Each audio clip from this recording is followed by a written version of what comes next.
Good day, and once again we are back. So we're looking at question 2.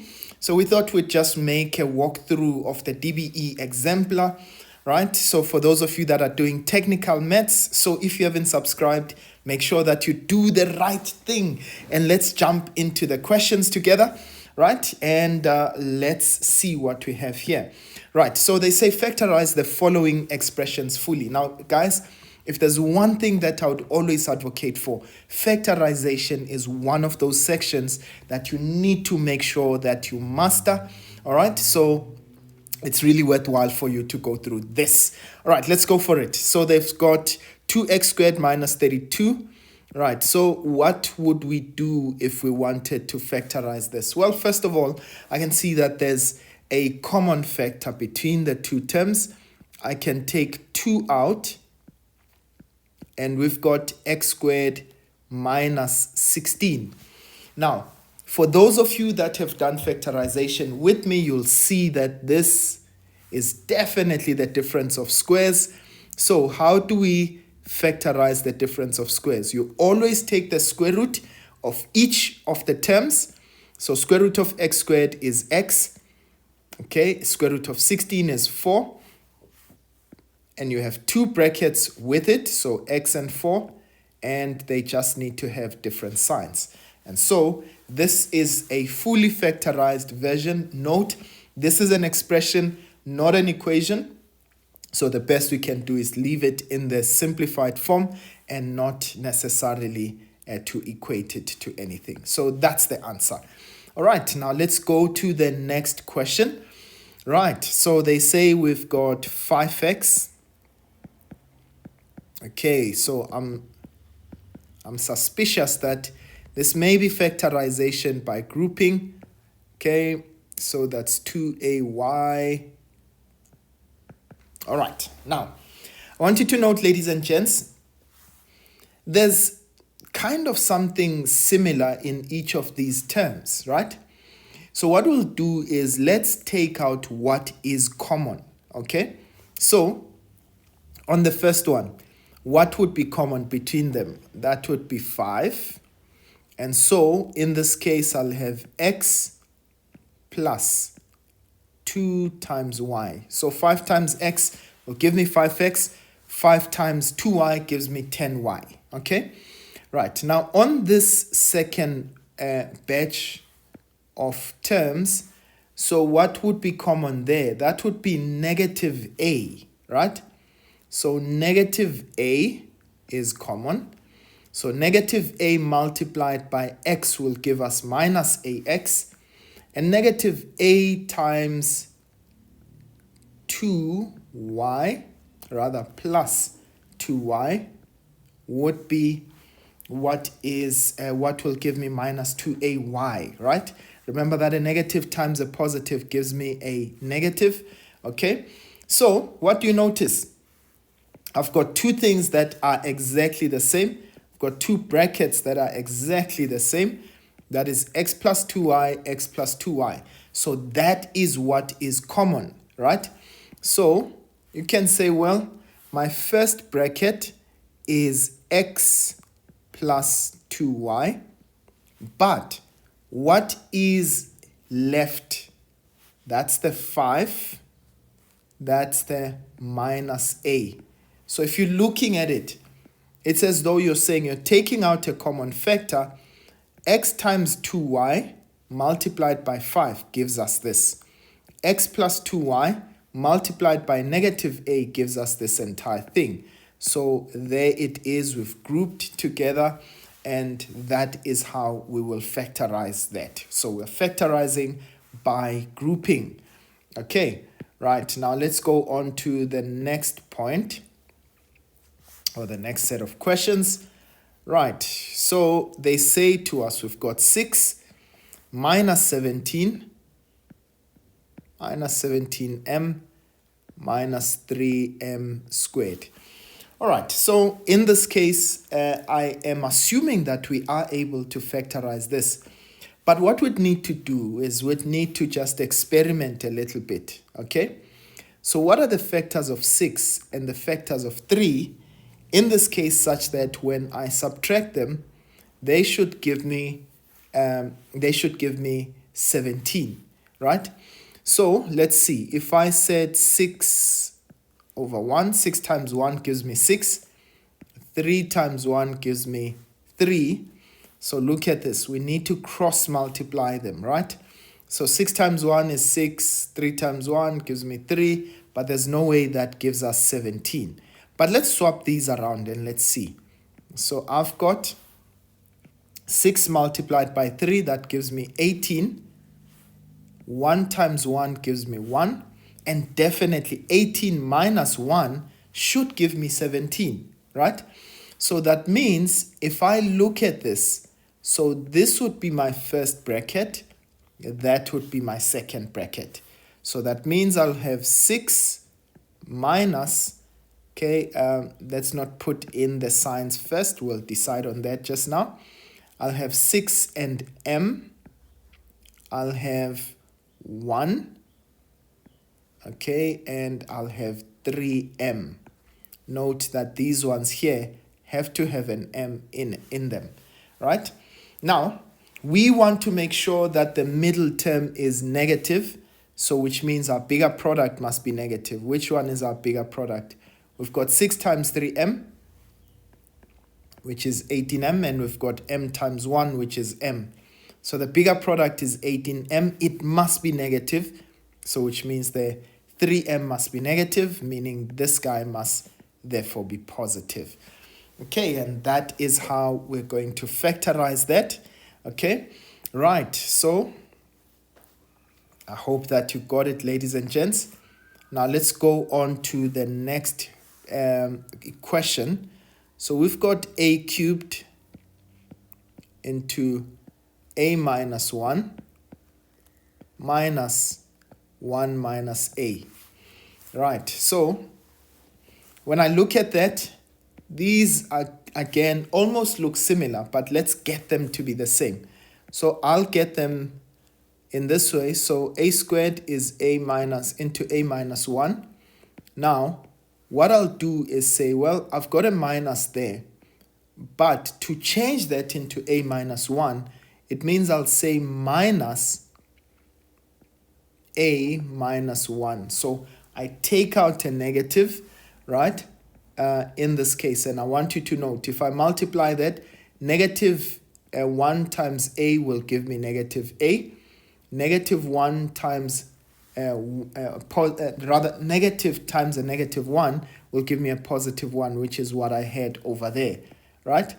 But now, I want you to note, I just took out a negative in that case. So I've got a cubed into a minus 1.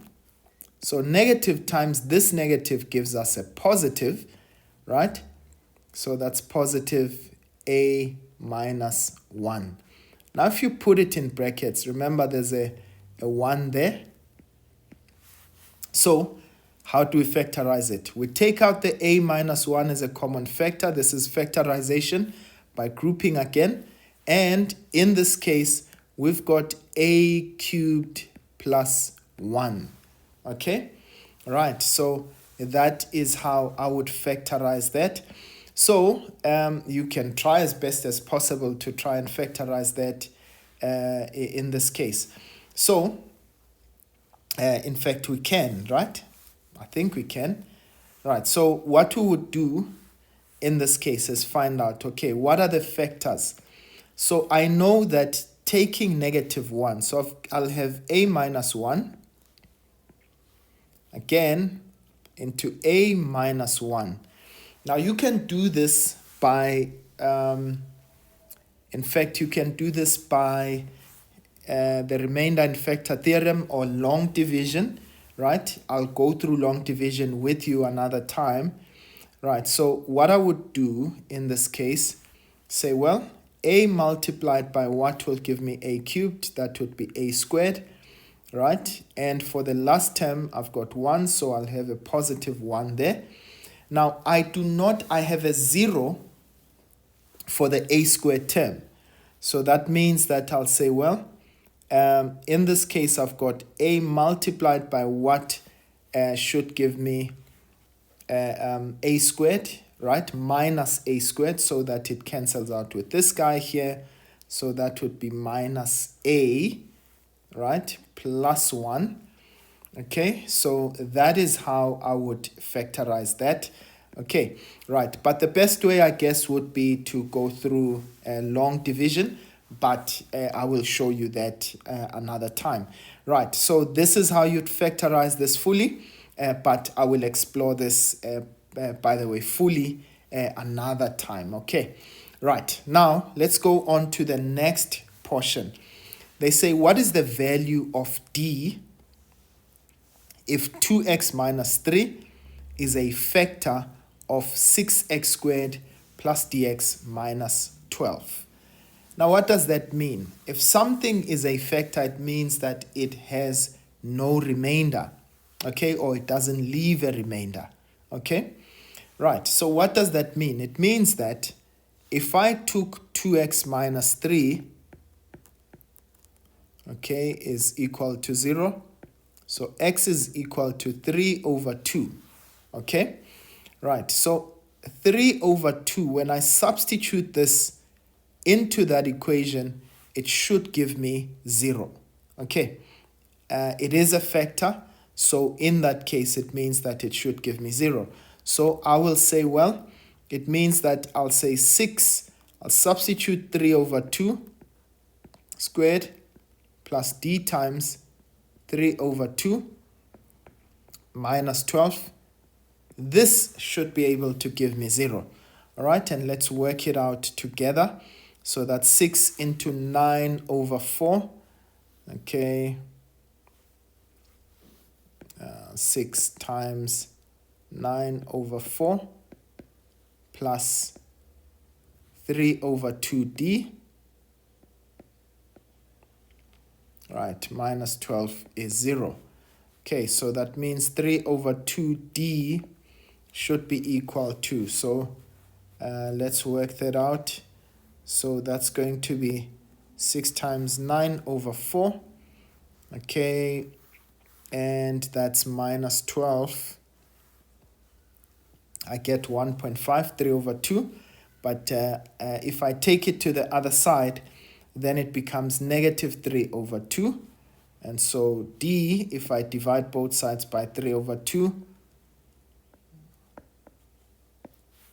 that means d is equal to negative 1. Right, so remember when we say that something is a factor, right, it means that in this case, we're going to talk a little bit more about the remainder and factor theorem as well. Okay, so if it is a factor, it means that when we substitute it into the equation, we must get 0. It means there are no remainders. Okay, right, now they say to us, given the expression 1 over x plus 1 over y, right, divided by 1 over x minus 1 over y. They say give the expression fully, right? So what I'm going to do, or rather they say simplify the expression fully, right? So what do we do? Let's first start with the first bracket. Right. So to simplify this, remember I need to have a LCD xy, right? And now it's, well, I'm multiplying two terms in this case. So what you do is you multiply the denominator of the first one into the numerator. So y times 1 is y. X times 1 is x. So this will give me x plus y plus x divided by xy. Okay, but we divided this by x, 1 over x minus 1 over y. If we follow the same thing, what are we going to get? Again, xy. Now you're going to have y minus x. Okay? Right. Now, remember in division, so I've got y plus x divided by xy. So I will change that to multiplication. But when I change to multiplication, it means that we are going to swap, right, the other fraction. So that's xy over y minus x. So this guy cancels with this one, and what I have at the end is y plus x divided by y minus x. So that is what I will get when I divide those two with each other. Right, y plus x divided by y minus x. I hope that you got that, ladies and gents. Right, now, they say to us, use the result in question 2.3.1 to determine, without the use of a calculator, the value of. Now, they've given you this guy over here, okay? And they're saying, okay, so you can see that means that x is equal to 100,001, okay, and y is 99,999, right? And we said, look, it does look exactly like what we have here. And remember, we found that this is equal to x plus y divided by x minus y, okay? Right, so in fact, we got y plus x. Right, we got y plus x divided by y minus x. We did, right? Okay, right. So in this case, what do we have? What is our y value? Okay, this guy is y and this one is x. Okay, so that means we're going to have 1,000,001 plus 99999 divided by, okay, we've got 99999, okay,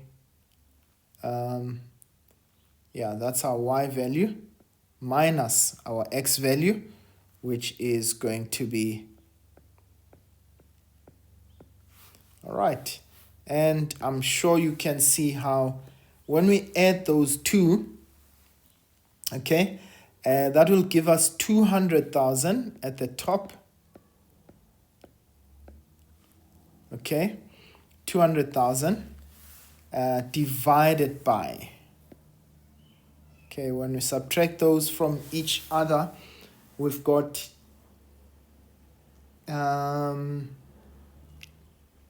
yeah, so these are minus 2, right? Negative 2. So I think our final answer should be negative 100,000. Okay, right. So when we subtract them from each other, we're going to get negative 2, that is at the denominator, and we're going to get negative 100 as our final answer. Okay, right. I think the most important thing is just for you to be able to get this so that you can identify what is your x and your y value respectively. Ladies and gents, this is how the cookie crumbles on question 2, right? I'm going to leave it there, and I hope that you were able to understand. In our next video, we are going to be looking at question number 3. Very interesting, right? I hope that you'll be there for that. All right, guys, for me for now, I'll see you next time. Shop, shop.